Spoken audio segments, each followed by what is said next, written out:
All right, so I got this phone call from somebody who just needed to find a Trump supporter that they could interview because she's got some project for her school. All right, fine. I'll be your little class project. All I needed to be was a Trump supporter. It's not like I'm amazing, and that's why they're interviewing me. However, I imagine this university student's having trouble finding Trump supporters. Because you know universities don't have Trump supporters. But they probably actually do have Trump supporters, but they're not allowed to be Trump supporters on the university campus. Which is strange. You know what? If they were told the real stories, and not just told what they're told, so they could get their education. But let's be real here. Nobody goes to college to get an education. I mean, they get an education. But society tells us that we have to go to college to get some job. Now, if we could just get some job without going to college, we'd probably go. But now they don't just, give you this education. You get experiences. So, society says, hey, you're coming to this college because you think you're getting something from us. But trust me, society is getting something. They're getting a chance to put these ideas in your head that they think they're going to benefit from. It's control. Control. Now, if you're like me and you see control, you want it out of your way. You just want to be left to be. And if you come up with something that the world needs, the market will reward you. See, you have to believe that the rich are rich, not for a cynical reason, but optimism that they're rich because the market says, hey, you're doing good. We're going to reward you. And if you don't believe that, and you think the market is only helping corrupt people who profited from a racist system, which universities do try and have you believe, I believe. Because if your ass wanted to get rich, you wouldn't go to university. You just make it. You just do it. But some of us want to be like, oh, well, money is not the most important thing, so we should be coddled. Now, look, coddling is good. I'll tell you why.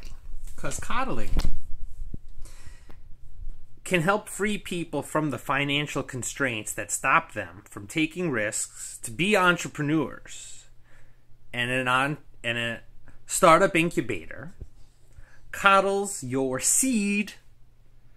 Because in nature, that's how we grow plants. We start a seed, we protect it, and it gets bigger. It's domesticated. Now that's control. So look, you know what? You can say one thing is this, one thing is that. I'm going to be this science project for these university people. But I want to let you know one thing. It's also about reactions you get from people. So you start off by this interview telling these university people that, hey, I'm smarter than you. And just like if you tell a Trump hater, I love Trump, they just react. It's fun. I mean, regardless of what I say, your reaction to it, that's fun. Anyway, if you really want to get into a person's, mind, battle of wits, battle of ideas, it's all right to say things to test them, to see if they can handle themselves, and you're going to get a reaction out of them. And if you don't get a reaction and you get a fact, you get competency, then you're going to stick to the facts too. But you tell these university people right away, look, I'm smarter than you. Fine. Reaction or non-reaction. Why are you smarter than us? Because I've lived and I have 3 kids. And that makes me fucking smarter than you. Because none of you have kids. It's like these people on Facebook and they criticize your spelling. You know, it's a trick. It's like when you're playing tennis and you miss all your shots and the other person just profits from it. It's not real winning. Real winning is if you take your shots and you hit and you know, your intention when you set out to do something. Are you successful or do you fail? You know, and there's going to be people around you that are saying things like, oh, Donald Trump's bad, Donald Trump's good. They're all just things you say, right? And, oh, I got this deal. Oh, you don't understand. We're putting together this team and you know, you can make money. You know what? I don't even care. I don't come out and be like, I want to make money. I want to make money. No, but I love people. I love people. I love talking with them. And I see reactions from them, good reactions, when I do good by them. And so, you know, I've set out to do that. And what I'm doing right now between America and Japan, totally something that if I ask somebody, they're like, no, that doesn't exist. You can't do it. Dame this. It doesn't work. And that's what I'm going to do. Because what I believe what I'm doing is the future of university, what it really needs to be. It needs to be in a startup incubator. That's what universities really need to be. And if you ask people, do you have startup incubator? Some universities maybe have them, but Silicon Valley is a straight up place that startups go and they make their money, but it's all a scam. Silicon Valley. What is that? You know, startups, yes, software, fine. Silicon Valley, what is that? How does it exist? The rent is so high because it's so concentrated. And Silicon Valley is a result of the America and Japan participation. Now, people, I went to this job fair. I said to them, hey, my program is between Japan and America as a foundation. And she's like, well, what do you mean, New York? Why not England, huh? Why isn't England as good as America? Because England and America are not on the same level, okay? In the world, Japan and America are the strongest countries of the developed world, okay? Now, the strongest economies, okay?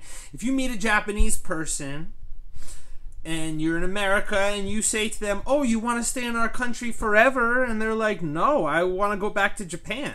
And that tells you something. Because when I was growing up in America, all you hear are the people tell you that America's the greatest country in the world. Yes, and I want to live out the rest of my life in America. You know, and I'm happy to hear that. But that tells you that America has something maybe that's better than where they're from. And so that tells me that I can't learn anything from going to their countries, basically. And when I meet Japanese people in America, they're perfectly happy to go back to Japan. As a matter of fact, what they see in America doesn't meet the expectations they have. And that's also what helps you grow in life. When you talk to people who have expectations and you don't meet them, I mean, well, that's what makes you go beyond, to meet them, to grow. And that's what kids do.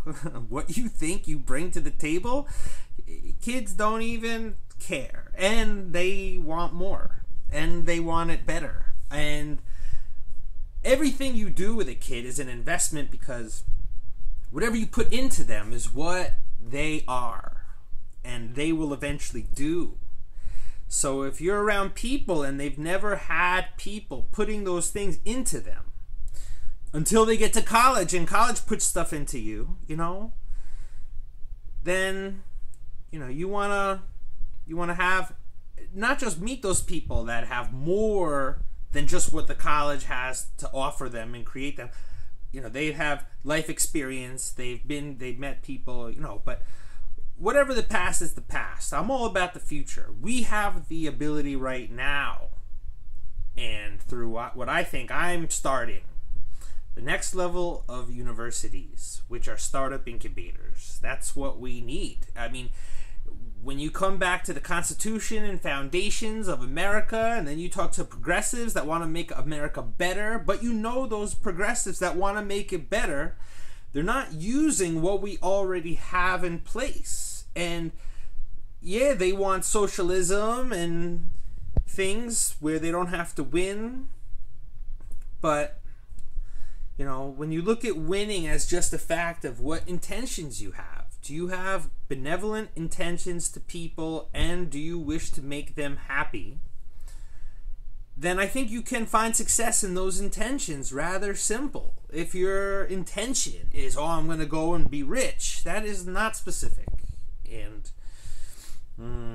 you know, anything we spend on time, we can get it more specific if we want. So anyway, this is just some thoughts I had to you. If anybody even listens to this stuff, this Facebook, I'm not live. I never went live. I don't know. But it seems like social media is something we all have to be active on, not just for fun. This is not just fun. Like, I have 3 kids. I can't just have fun and be a little teenager and pretend I'm single. I have to always be doing something. And why am I doing what I'm doing? Well, because this is the first steps you take to establish something new. And what I'm trying to establish has to do with tourism. But I believe it's an educational tourism. And it's also educational and social innovation. And us as socialpreneurs being the first steps of something that we can do that doesn't cost money, but costs effort, costs time. These lessons in how, you know, your actions have to be consistent over time if you want to see results, and ideas of reaping what you sow. And, you know, you could call it luck, but it's not always luck. And there's visualization, and there's tools at your disposal that are not money. I mean, actually, right now, if I had $30,000, I would invest it in this platform. Now, I've got 220 business cards of Japanese people in the area I've left. I want to organize this event, so I showed them 220 people. Let's say 200 people, and the price tag is $30,000 US. So if you do the math, it's not really asking people that much, and this is something that would be return on investment, but you would also in the process be getting an education. Yeah, well, what anyway, I can't let this video drag on too long, but this is the first kind of video I've made of its kind. People always tell me, Nate, I don't understand what the hell you're talking about. So, you know, well, hopefully people will understand. But I don't just say it because I think I'm smart, but I see it, and the words are the only tool I have to explain it. So if anybody has any better words, work with me. We'll come up with new ones. Anybody? All right, guys. See ya. Bye.